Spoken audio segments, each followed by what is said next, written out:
a course consultant. I'm super excited to be jump-starting a very special guest where we'll be talking all about how to legally scale your business and protect your intellectual property. I'm here with one of my clients, Maryiam. Maryiam is your guide to the very complex world of business and intellectual property law.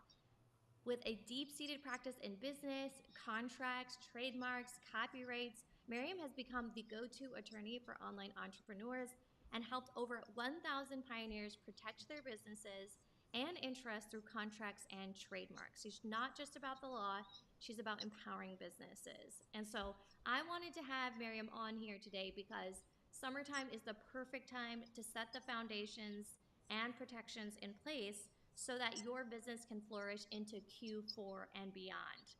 I'm really excited to have you on today, Miriam. Thanks so much for coming on our live stream today. Thank you so much, Melody. I'm excited to be here and I appreciate the opportunity to be in front of your audience and talk to them and hopefully help them out a little bit with their needs. Yeah, I know that a lot of the times course creators, service providers, and coaches are often looking for ways to really start setting themselves apart. And sometimes, well, all the time, that has to do with intellectual property.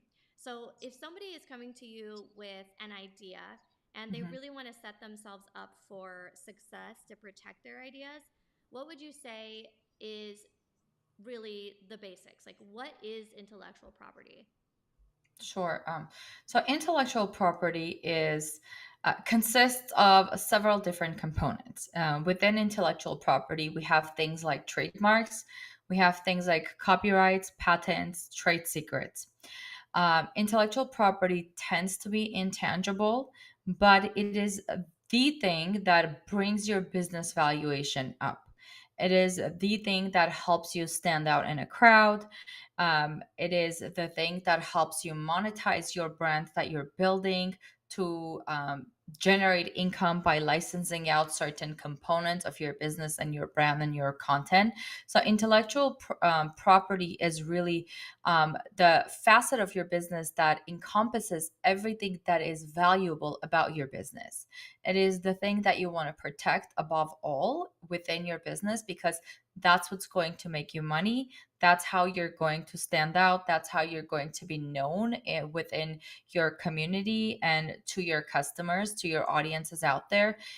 Trademark is the reason that you can go to a gas station and buy a coffee for $1.50, but you'll go to Starbucks and pay $4 to $5 for that same exact coffee.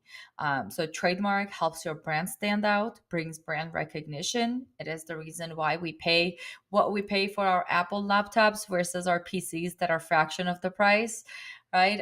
It is the reason why certain brands are very well known. It is the reason why we know a brand even from a tagline or a music without having actually saying the name of that brand. Copyrights, we're talking about your content, we're talking about any original work of authorship. This can be regular content, written text, this can be books, ebooks, images, graphics, designs, even website designs, architecture, even things like dance choreographies. So copyright really protects your creative works as long as they're original. And by original, I don't mean nothing like that exists out there because nothing is original really anymore. But by original, I mean you didn't copy anybody else. It's okay to be inspired by somebody else's work, but it's not okay to copy that work. So copyrights are the second most important, I would say, intellectual property rights that as course creators, membership owners, entrepreneurs, coaches you want to protect. And I'll get back to in a second exactly what you can protect in your business. Patents, I personally don't do patents because it does require a hard science background. But patents basically protect your inventions and your functional designs. So, again, serves a similar purpose. It protects something that you're creating where nobody else can use that thing for either a certain number of years, or in case of trademarks, indefinitely, as long as you continue using it as your brand. So when it comes to intellectual property definition, it's hard to really define what it is. My favorite way of saying is, think about your business. Whatever you consider valuable in your business, that's your IP. Yes. And I know that there's a lot of people out there who are looking to define themselves as unique in the marketplace. So I like that you said inspired by somebody, but maybe that is a starting point for something as an original work. So one of the things as a teacher I really loved doing was actually doing the research and finding out all the facts and creating my own unique spin on things. And so that's Mhm. what I did. I actually did research papers and did long presentations about how adults learn, and citations were a thing. And I know that when it comes to online business space, I know that copying somebody is not something to laugh or push under the rug. And I've seen some people actually say that they've lost thousands of dollars of revenue, if not more, because Mhm. someone has literally gone into their course or purchased some sort of template and now they're reselling it when the user, the original creator, didn't actually have any intention of that including a commercial right to it. And now it's being completely copied, and there's no way for them to really take the next step. I mean, there is a way legally, I'm sure, but what would you say is the differences between a proactive coach who is looking to secure their intellectual property versus a reactive coach or course creator or consultant that wants to actually protect their intellectual property before they get stuff stolen, before they have somebody take their business idea and lose out on all that money? Sure.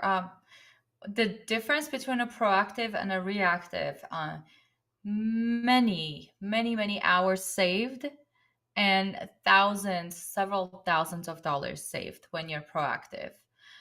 When you're reactive, in intellectual property law specifically, things get very complicated and messy and expensive. And sometimes when you react to them, when you try to fix a mistake that happened, there is no guarantee that you can actually fix it to your satisfaction, because certain things happened and there's no undoing them. For There are certain practices of law where being reactive is the way to go. It just makes sense. You can't be proactive. For example, in criminal law, you will not go hire an attorney to protect you against DUI, right? Or a murder charge, let's say, if you haven't actually murdered somebody, or if you didn't drink and drive and get caught. So you're reactive because you're reacting to something that happened. In intellectual property, this should never be the case. Being reactive is something an amateur would do, and it costs so much more money and time and resources trying to fix this. And even then, there is no guarantee that we can actually fix it the way you want it done. Because once again, once the cat's out of the bag, it's out of the bag. You can't do anything about that. Once your content gets, let's say, copied out there and everybody's using it without repercussion and they're benefiting from your content, it just keeps copying. Like, people will keep copying each other, and at some point it's really impossible to get a hold of it, to control the situation. Yeah, maybe you'll fight against one person, maybe you'll fight against another person. But when it's like hundreds of them over time, it's difficult to do anything about that. The difference between being reactive and being proactive is when you're proactive, you take care of this legal requirements from the very beginning. And I want to make something clear. In intellectual property, as well as in every kind of like legal field, really, not just intellectual property, there are certain things that you must do because they are legally required. For example, something like a privacy policy. You must have a privacy policy on your website, but you don't have to have a terms and conditions on your website. But even though it's not a legal requirement, it should absolutely be mandatory for business owners, because those things that you should do sometimes give you the broadest, most protection that you can ask for as a business owner. So, for IP purposes, do you have to register your copyright? If you read any copyright text, it will say no, you don't have to, because from the moment your work is created, you have automatic copyright protection in that thing. And it's true. You have 100% copyright protection in your original work as the moment it is fixed on a tangible medium, meaning the work exists, it's not just in your head. But why should you still go ahead and register that even though you have 100% protection? Is because if something happens, if somebody copies you, you cannot go through a court process where you ask the judge to issue an order for that other person to stop doing what they're doing unless you have a registered copyright. And sure, you could register it at that moment and then file it. But that process can take anywhere from 4 weeks to 4 months, depending on the situation. And while your copyright registration is pending, that other person continues to benefit from your intellectual property, number one. And because you didn't register it before something happened, before infringement happened, you are now only eligible to actual damages as opposed to statutory damages and attorney fees. Actual damages, sometimes this can be great.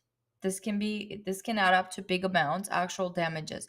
But in practice, most of the time, actual damages are very minimal, because it is, even though somebody copies your content, maybe they have started selling it to a few people, maybe they have run some Facebook ads for it, or maybe they have a group created for it, but they haven't sold it at a volume, so much volume that they made incredible amounts of profit from it.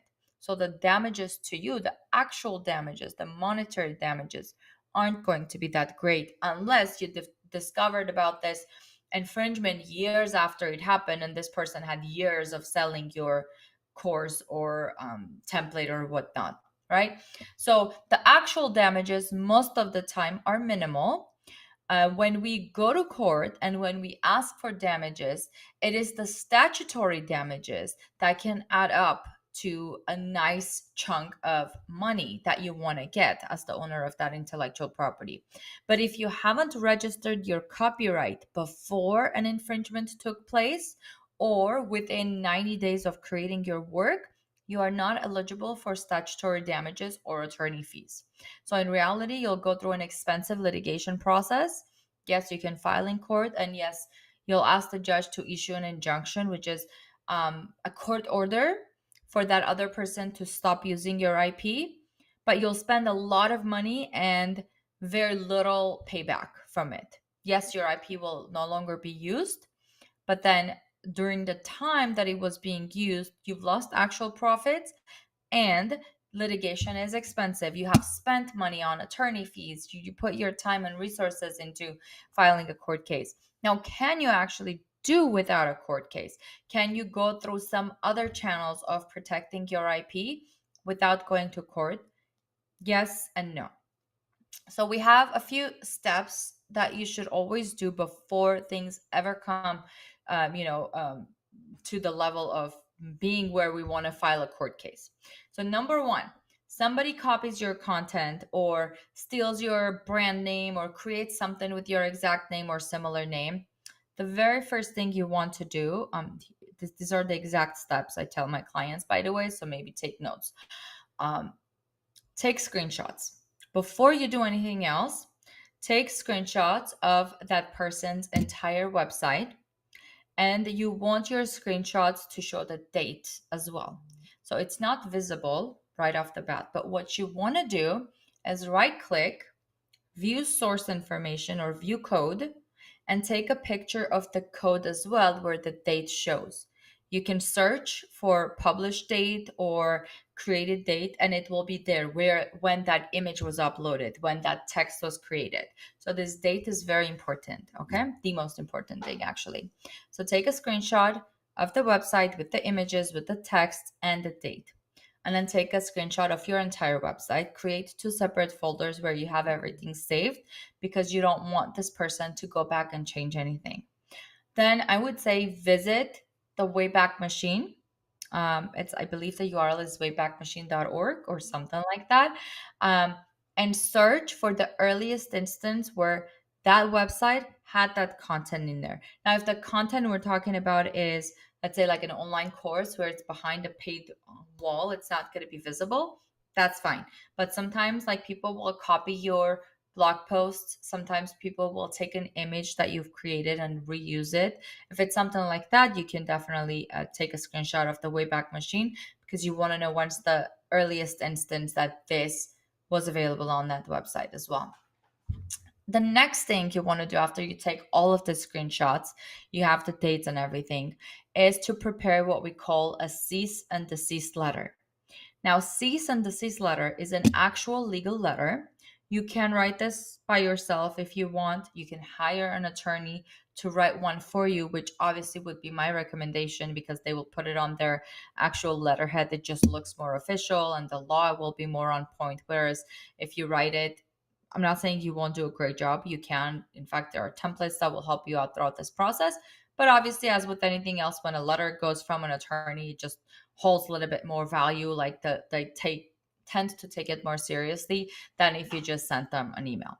But your next step is that send a cease and desist letter. The purpose of this letter is to notify that person that they are infringing your intellectual property.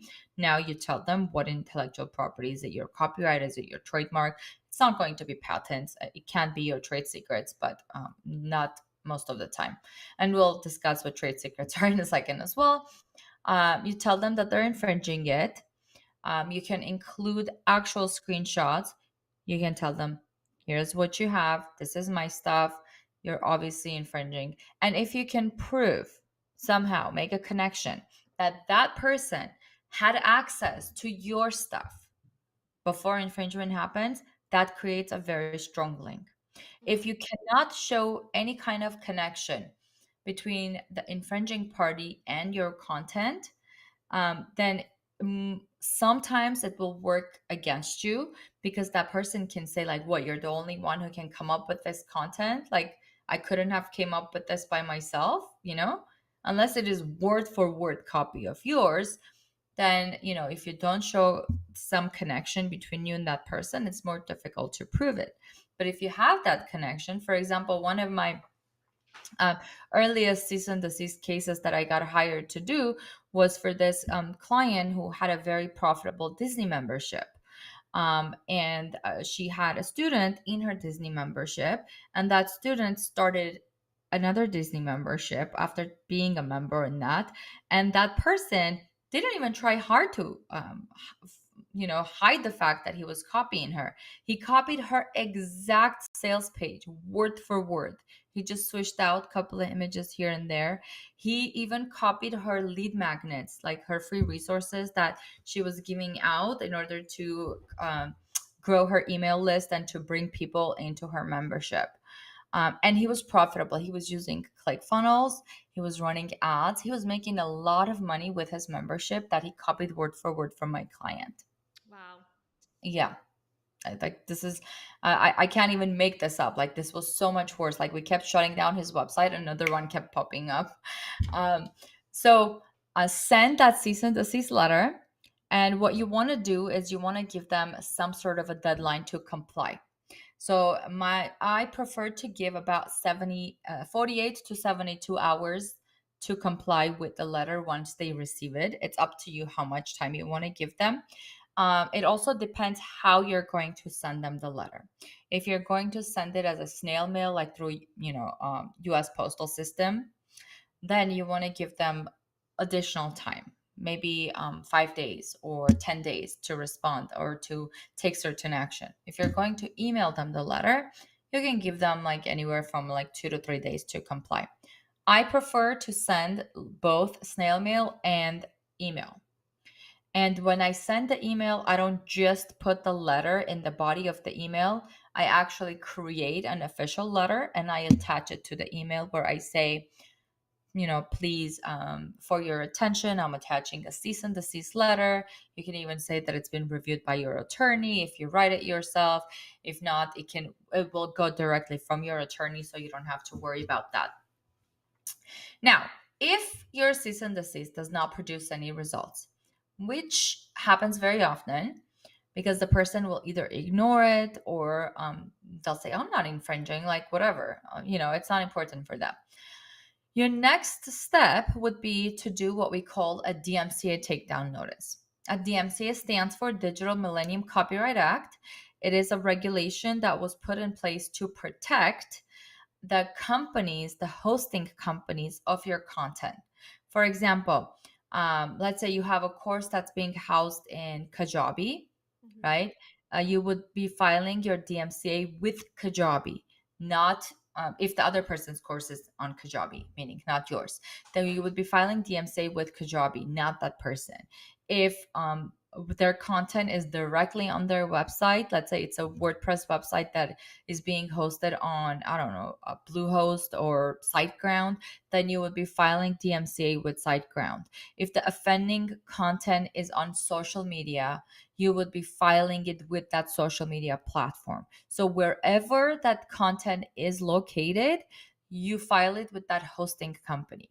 Now, the MCA was put in place to protect these hosting companies from liability so that they're not sued at the same time as the person who's infringing. Mm-hmm. But there are certain actions they need to take in order to be safe, in order not to get sued. This means when you file a DMCA claim, you're telling them, look, I am so and so. This is my property or my creation. I hold the rights to this. This is when I created this. And then on so and so date, this person copied my content. Mm-hmm. This is exactly what I do, or it's very similar to what I do. And if you found a connection between that person and you, or at least that person and your content, mention it. uh, I am asking you as, you know, Kajabi, the hosting company of that person's course platform, to either remove, you want to give them a choice, remove the offending content, the infringing content, the parts that are copying yours, or take down their website. Whatever is easier for them, as long as your content is no longer copied without your permission on there. That's all you care about. Now, sometimes you this most of the time hosting companies will comply, especially if they're in the United States, because DMCA is a US law. So if a hosting company is a US company, they're in US, they will have to comply. And each company has their own policies when it comes to DMCA. So you might want to get familiarized with that before you file it. You can usually just go on website and type Instagram DMCA or Kajabi DMCA, and it'll bring it to your attention. um, Usually what they do is they hear your side, and then they send a notice to the other party. They tell them DMCA was filed against you, like claim a copyright infringement is claimed, yada yada yada. uh, and they give the other party opportunity to respond. Now, Mm-hmm. if the other party responds, they will weigh both sides. If they find infringement, if they think it's likely that there's infringement, they will either take down the other person's website altogether, or remove and what's the word? I forgot the word I was going to say, but like clean out the content where your copied stuff is no longer part of that. Now, sometimes though, these companies don't listen, because they are outside of the United States. So technically, they don't have to comply with the MCA laws because it's a US law. If the company is like I don't know, like a European company, Mm-hmm. maybe something Australian. that's located in Germany or Australia, yeah, they don't have to comply with that. So if they're not complying, then realistically, filing something in court is your next option that is left to you. It will be the best option because it's the final way that you can put a stop to this. It's the strongest because it will be a judge ordered decision. But obviously, you need to have an actual registered copyright in order to file that in court, and you need to be ready to spend money and time. No matter what you do, like, you cannot escape spending money because you will pay your attorney, and it's time. Time is money, as they say, right? So just be ready for that. If what you've created is very important to you, it is not just a hobby, you're growing as a business, you're expanding as a business, then filing something in court should not be something that you're afraid of. It is the ultimate way of protecting your content. As long as you have a good case, and preferably you were proactive and filed for your registrations before anything happened, you are in a very good place, because Mm-hmm. when you recover, you'll get attorney fees and you'll get statutory damages. Or you can choose to get actual damages if they're greater, but it's not always the case. Wonderful. Really quick, Mhm. I do want to highlight some of the key things that I've been learning today. So, one, I really appreciated today how you shared, Miriam, of just taking those screenshots and even looking at the code, because you said that's something that people can do is change it on the website. And you mentioned templates. I just want to take a moment to talk a little bit more about some proactive measures that Miriam has actually helped me, because I'm actually a customer of Miriam's, that I purchased some of Miriam's templates. And one of the things that I really appreciated was I didn't want the headache of trying to learn all this legalese and jargon myself. I come from a education background and an arts background. So my undergrad was in theater and my master's degree was in instructional design. So I don't have time to pour over books and read all these disclaimers and read all about this stuff.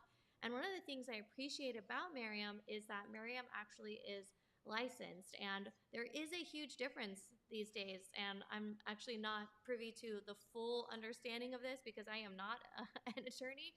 But many people are slinging around a lot of these templates, legal templates. And there is a big difference between one that's just auto generated through a generator, one that's created by an attorney, and one that maybe is by someone who at one time was an attorney. So there's a big difference there. And so what I appreciate about Miriam is that a lot of this stuff can change. Laws change. There's different things that are happening politically and other things that happen that you want to be protected against. And so I know when I go to Miriam's shop, I can just go check, okay, well, I need to update this. I need to go. And one of the things that I talk with my clients a lot about is don't think that you have to go and become an expert in 10 different categories. Go to the person that knows the most about this subject, that has a product or a service that you can just buy, and just buy it from them, because you're going to save yourself a lot of time from googling, youtubing, and trying to DIY it yourself. So that's what I do. I go to Miriam's shop, I consult with Miriam, say, yep, okay, I need this template, I need that contract. Contracts are a huge thing for me. I've worked with clients where I want to make sure my contract is set up correctly. So I'm not going to be setting myself up if I want to leave and separate from this project, or if I need to ask for more revenue based off of the work and get compensated fairly. And likewise, contractors. I hire contractors in my business all the time.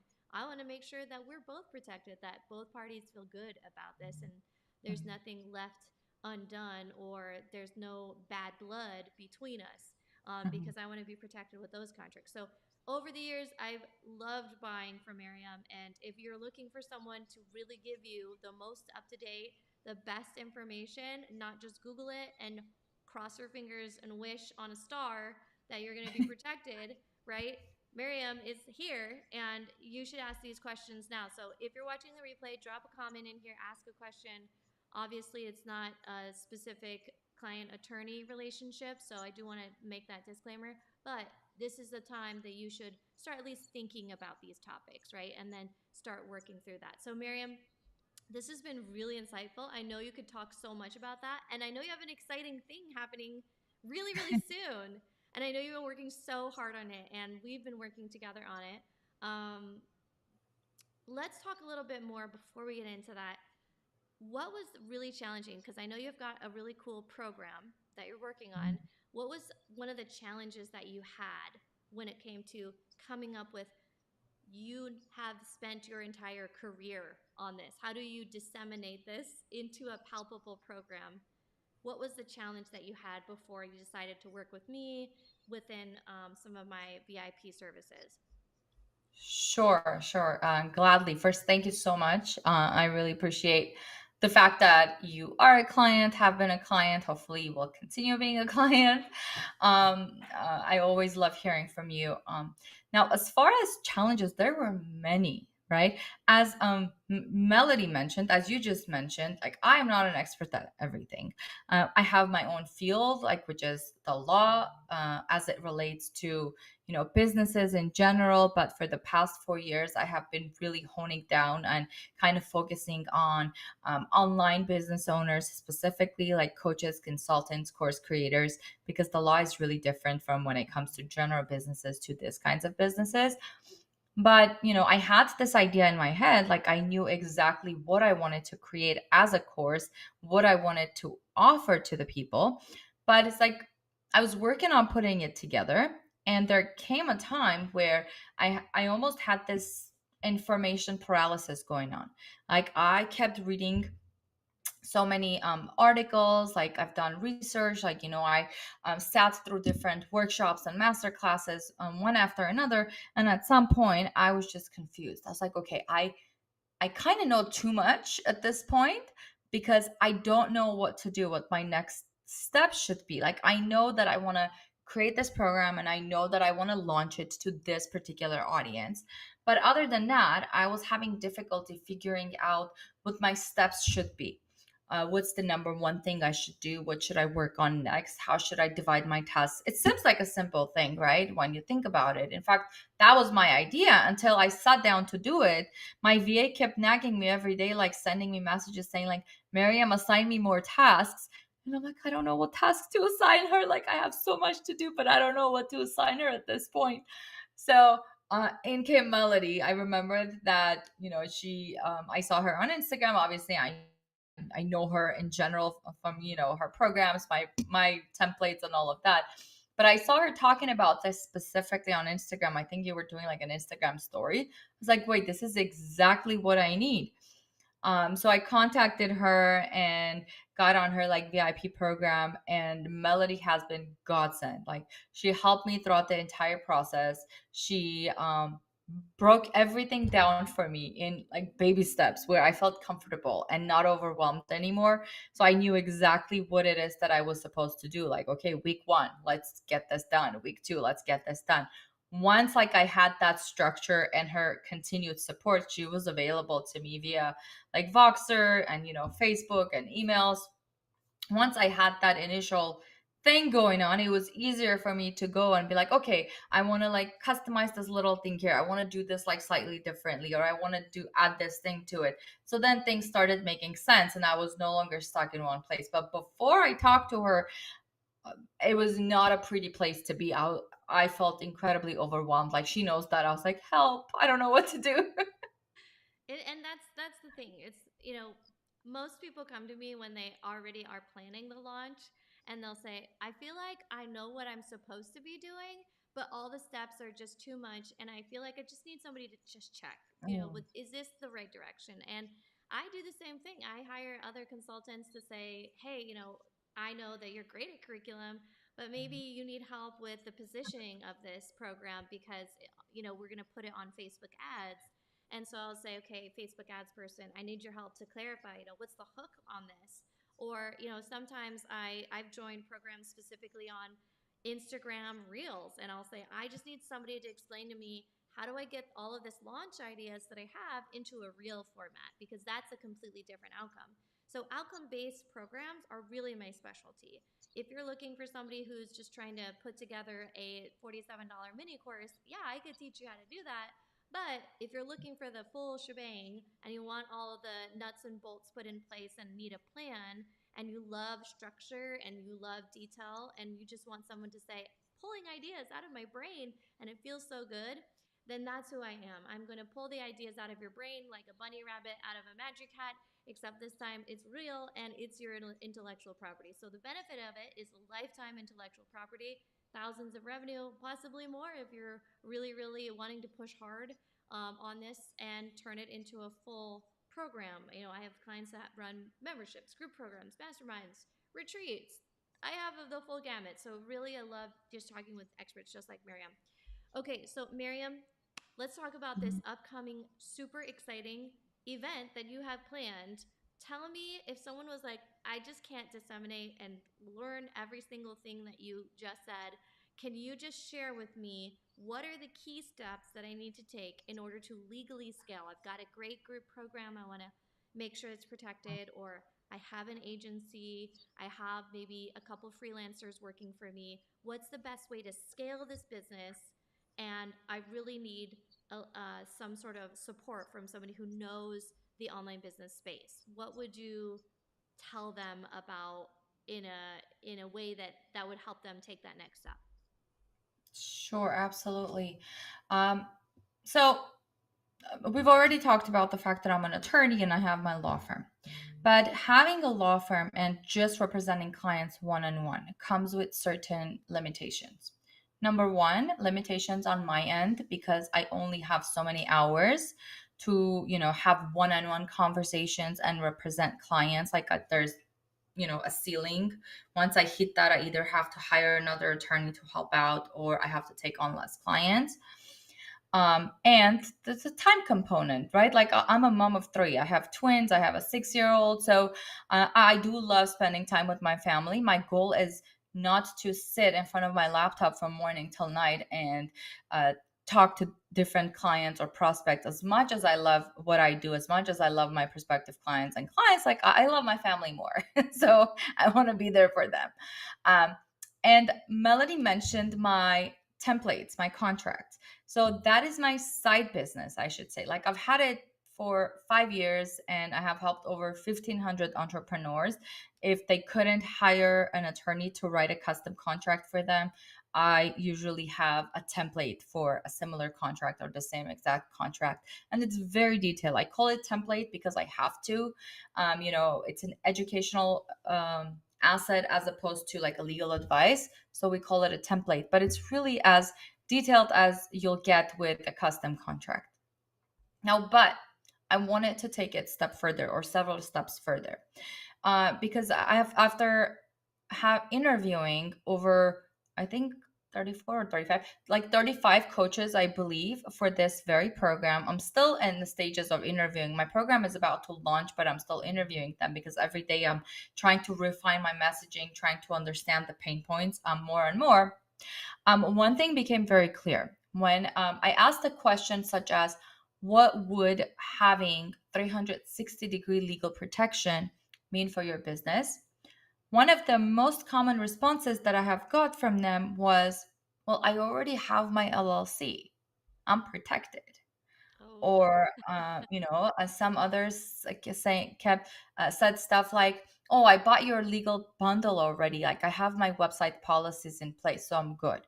And I'm thinking to myself, like, was it me? Like, did I make a mistake in not educating my clientele, like, so that they understand by just having an LLC or by just having website policies, it doesn't mean your business is protected? Sure, those are things that you absolutely need for legal protections, but those are tiny components of what you have to have in place.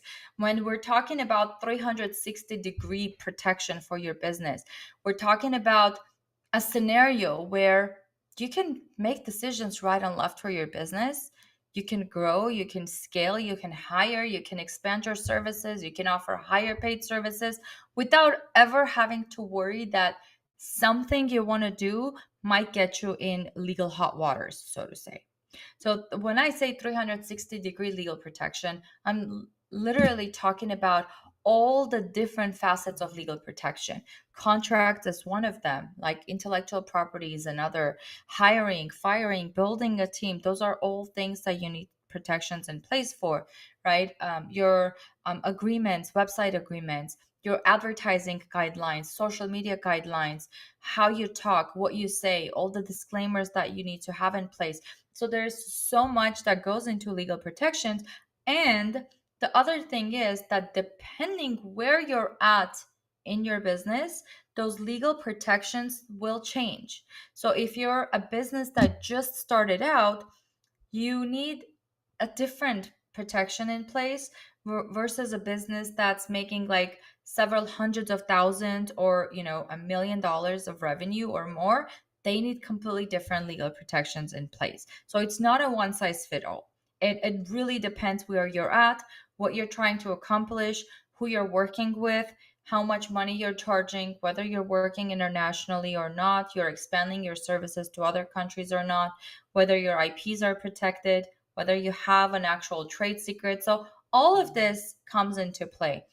And if I try to explain all of this to a regular person, they'll probably get a headache. They'll get bored. They'll see like a lot of glazed eyes and they'll stop paying attention. But it's important. Like it's important because this is how you will protect that business that you're creating, the profits that you're generating from that business. This is how you'll get to protect it. Yes, it's boring. Yes, it's dry. Yes, it's not fun. Like it's not as exciting as talking about making like 50K of, 50 grand or 100 grand in 30 days, but it is the most important thing in your business. Like having taken care of the legal stuff for your business in advance so that you can actually grow and scale is essential. So don't wait until you are earning at a certain level before you think about legal things, because by then it might be late. So, like an example I like to give to when I'm talking about legal protections, I'm like, it's when you don't protect your business and you spend all that time and effort creating a business, building this really great converting offers and making money from it. It's like you decided you're going to build your dream house and you started building your dream house, like time and expenses and materials on that house, but then you built it on a land that you didn't own. Hmm. So what happens? The landowner will come and be like, take that down. This is my land. You have no right to build anything on it, right? So that's what it's like when your business is not legally protected. Your foundation, your fundamentals need to be protected. So I really thought about this. What can I do to make sure that something like this is available? Because if you came to me as an attorney and you said, Maryiam, I want you to protect my business legally, like 360 degrees, so I don't ever have to worry about a thing in my business. I'll be like, sure, like, thank you. It's amazing. But I'll probably charge you anywhere from like 50 to 70 grand, like to do all of that for you because it's a lot of work. Um, but obviously, not everyone can afford that. And not everyone is in a position to afford that, at least, right? So the next best thing for me was like, how can I take the mindset of my templates that I've created to help them? How can I create a program that has a similar thing to it? So I've came up with a wonderful program, if I say so myself, and I am going to introduce my program with a 4-day live workshop launch. So, during this 4 days of workshop series, each day will be on a particular topic. I'm going to teach you a lot of legal necessities by using my BOPS method. So, build it, own it, protect it, scale it. BOPS. Each day will focus on a particular topic. The first day of the live training is July 17th, then 18, 19, 20. We finish on a 20. And at the end of my workshop series, I'll introduce you in detail to my program. You don't want to miss that. So, if you are taking your business seriously, if you are thinking about growing and scale it, and you don't ever want to worry about legal protections, fear of being sued or being open to liability, make sure you come to my workshops and stay till the end. Um, I think you have my link to share with them, right? Yes, so So I'm you going can sign to up. Yeah. Yes, I'm going to share all of the links inside of the Facebook group. And if you're just joining me live, I'm going to also be popping it into some other areas as well. So, YouTube, you have the link that should be available. I'm going to update it, make sure I have the most up to date link. And that is the best place for you to join this 4-day series. And one of the really big reasons that Maryiam is so wise with this is that take some time to really dive into each of the days, because this is not just a masterclass that you're just going to pull off from a shelf somewhere. This is going to be step-by-step training. So you will walk away with very clear, actionable steps. And at the end, you'll be able to have the option to join Maryiam's awesome program if you're looking for that 360-degree legal protection that you need to legally scale. And I'm really excited about this training series. I can't wait for you all over there watching to come and join. Anything else that you want to share with the audience as we kind of wrap up about your upcoming training session or where they can best find you online?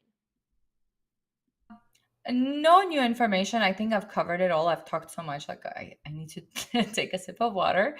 I really appreciate this opportunity. If you do want to connect with me online, you can find me either on Instagram at Maryiam.Satorian, or find me on Facebook. I'm most active on Facebook on my personal profile. So send me a DM, like let's connect, do a friend request. And I post a lot on my Facebook, and a lot of educational content, so maybe you'll benefit from that. But I just wanted to thank you, Melody, because you've saved my life with my launch steps. Like I couldn't have made this into a reality without your help. Well, thank you so much, Miriam. It's so exciting to see you launch, and I'm really excited to see you open up the doors for your upcoming workshop series. That's it for today's training session. Thank you so much for watching. Make sure that you sign up. I will be sending out some more information about the recording. If you're watching this on YouTube, please make sure to check the link in the description. And we'll see you next time for another episode with an amazing course creator.